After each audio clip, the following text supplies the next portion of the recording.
had throat injuries the doctor couldn't explain. Another dad had videos of his son gagging and choking at home after therapy sessions, and 3 families had kids who'd stopped talking completely after being verbal before starting at the center. We made a spreadsheet with dates, and symptoms and patterns started jumping out immediately, like how all the affected kids were the ones who stimmed the most, and how the problem started right after the center bought that first batch of foam.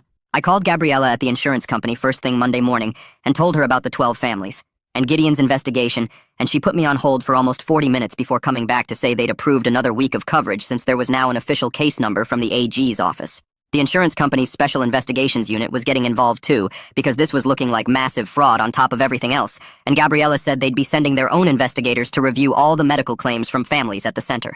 That afternoon, Mrs. Wilson posted on the center's Facebook page, calling us hysterical parents looking for attention and blaming our kids' problems on bad parenting and vaccines and everything except what her staff had been doing. The comments section went crazy within minutes, with parents posting photos of medical records and x-rays and demanding answers, and someone even posted screenshots of Mrs. Wilson's deleted posts from months ago where she'd bragged about their new behavior reduction success rates. Jacob came over that evening with his laptop and helped me put together a formal complaint for the state licensing board with all our evidence organized into sections with tabs and everything, including Ivy's purchase orders and the supplier warnings and statements from all 12 families. He uploaded everything to their portal and also mailed physical copies by certified mail because he said government agencies sometimes lose digital files when they don't want to deal with something, but they can't ignore certified mail without legal problems. 3 days later, I was at the hospital with Elijah when Jennifer called to say state investigators were at the center with a search warrant and parents were being turned away at the door. She was parked across the street taking photos as investigators carried out boxes of files and computers and even pulled foam blocks from a locked supply closet that Mrs. Wilson had claimed didn't exist. The investigators also found a binder labeled Quiet Mouth Protocol with detailed instructions on how to use foam to stop vocal stimming, complete with diagrams showing proper insertion angles and hold positions to prevent spitting out.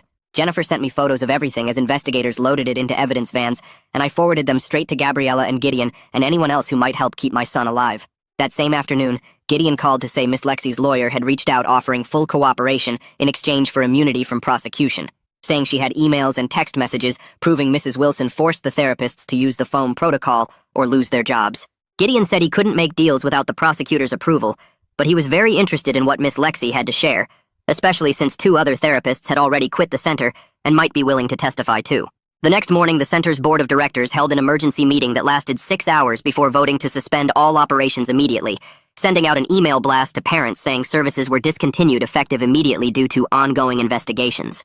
Parents were scrambling to find new therapy providers, but most places had waiting lists months long, and the special needs community Facebook groups were full of families begging for recommendations and sharing which centers had openings. Jennifer started a Google Doc where parents could list available services